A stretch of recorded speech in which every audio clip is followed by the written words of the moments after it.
Do you ever find it difficult to make plans in English? Whether you're making plans with friends or setting up a meeting at work, using the right words is important. In this video, I will show you easy and useful phrases to make plans in English, just like a native speaker.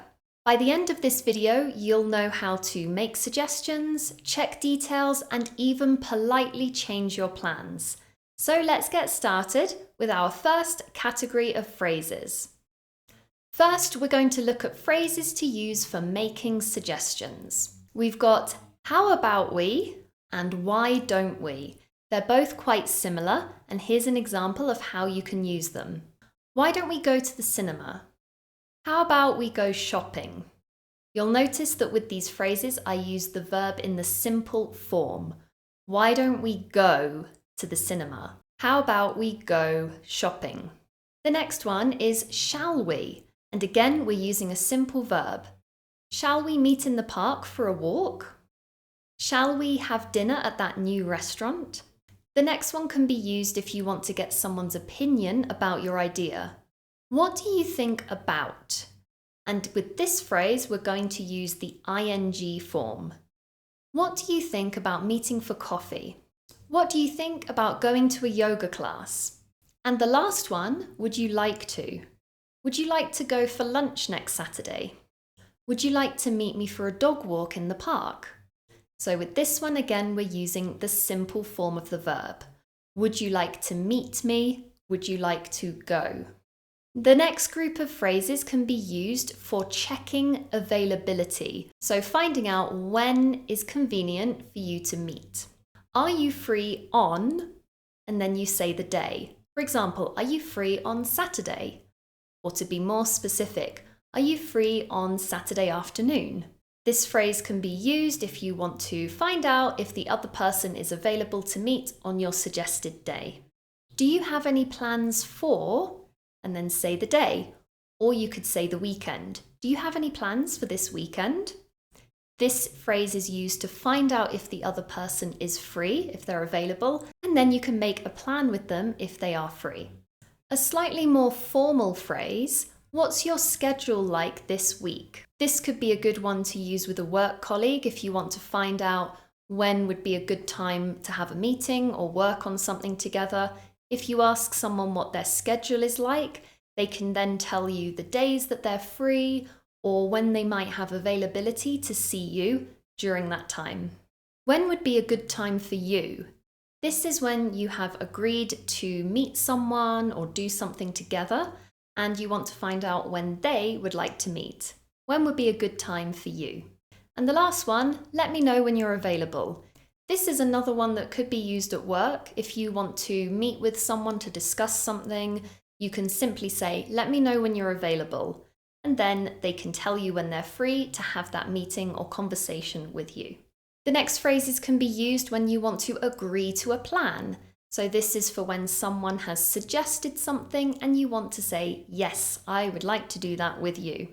That sounds great. Or you can change the adjective here. That sounds wonderful. That sounds amazing. Or even, that sounds like a great plan. I'd love to. This is a bit more interesting than just saying yes, and it really shows your enthusiasm for a plan. Yes, I'd love to. Sure, that works for me. This one is a bit less enthusiastic than I'd love to, but is a useful phrase for when someone has suggested a time and a place. For example, if your friend says, do you want to meet this Saturday at 10 a.m. for coffee? You can say, sure, that works for me. Another one, instead of saying yes, you could say, I'm up for that, or yeah, I'm up for that. If you're up for doing something, it means you want to do it. You agree with that person's suggestion. The last phrase can be used if you're very enthusiastic for the plan. You can say, absolutely, let's do it. If you're enjoying this video and finding these phrases useful, please help me out by taking a second to hit that like button and subscribing to my channel for more English language learning content. Thank you very much, everyone, and now on with the video. Now, sometimes you might need to say no to a plan, but you want a polite way to do this. Here's some things you can say for politely declining or changing plans. I'm afraid I can't make it. If you can't make it, it means you can't attend. You can't commit to the suggested plan. And if you say I'm afraid, it softens it and makes it sound more polite. I'm afraid I can't make it. Sorry, I already have plans. This is a good one if someone suggested you do something, but you already have a commitment at that time or on that day. Sorry, I already have plans. Or I already have plans that day. A slightly more formal one, I'm not sure that will work for me. If something doesn't work for you, it means it's not convenient. You can't commit to that plan. I'm not sure that will work for me. I'll have to pass this time. If you pass on something, it means you say no. You don't attend the thing you're being invited to. I'll have to pass this time. You don't have to give a reason, but it's a bit more polite than simply saying no. Finally, you could say, can we do it another time? In this way, you're not declining the invitation, you're suggesting that you would like to do it just at another time. Can we do it another time? Moving on now to phrases you can use for proposing alternatives. If someone gives you a plan and you want to suggest something slightly different, how can you do that? If you want to change the day, you can say, how about we do it on instead? So then suggest the day that you would prefer. How about we do it on Saturday instead? This could also be used for times. How about we do it in the evening instead? If you want to change the location, could we meet somewhere else? Or if you want to be more specific, could we meet at the park instead? Or could we meet at the restaurant instead?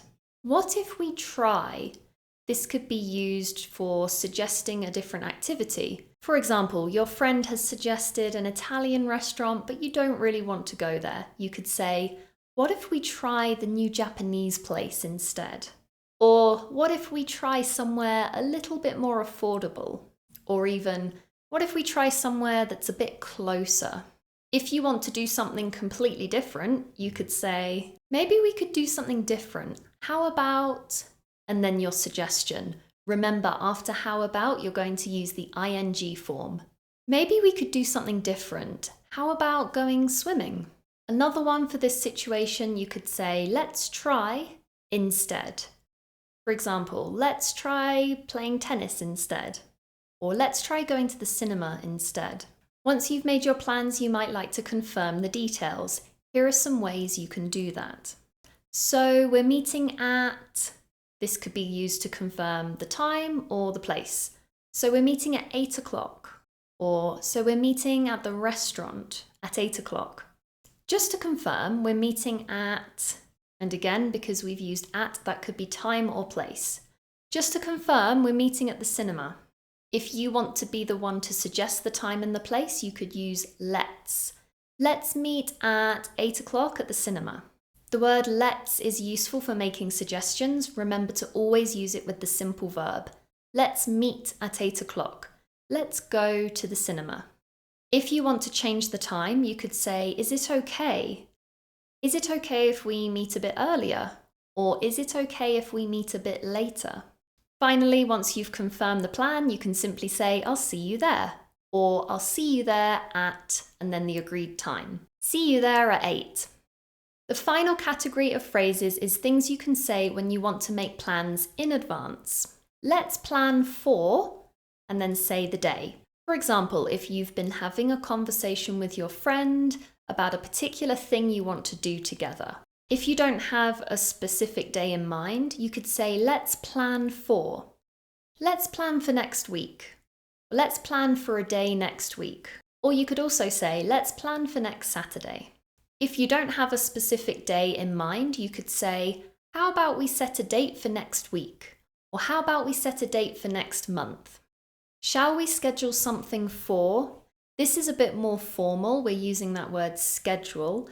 So this would be appropriate, again, in a work situation. Shall we schedule something for next Friday? Or you could say the time. Should we schedule something for 6 o'clock? I'll pencil it in for now. If you pencil something in, it means you make a tentative plan. It's not a definite plan. For example, I want to play tennis with my friend We're not 100% sure if we are both available next weekend, but we agree to pencil it in. If we pencil it in, it means we will do the plan unless something changes. Maybe our plans change, maybe we forgot that we're already busy. If you pencil it in, it's not a firm commitment. The opposite to that would be to lock in. Let's lock in a time. If you lock something in, it's confirmed. It's not the same as penciling it in. For example, you might say to your work colleague, let's lock in a time to meet tomorrow. Once it's locked in, that is a commitment. If you made it this far, you now have all the phrases you need to make plans in English.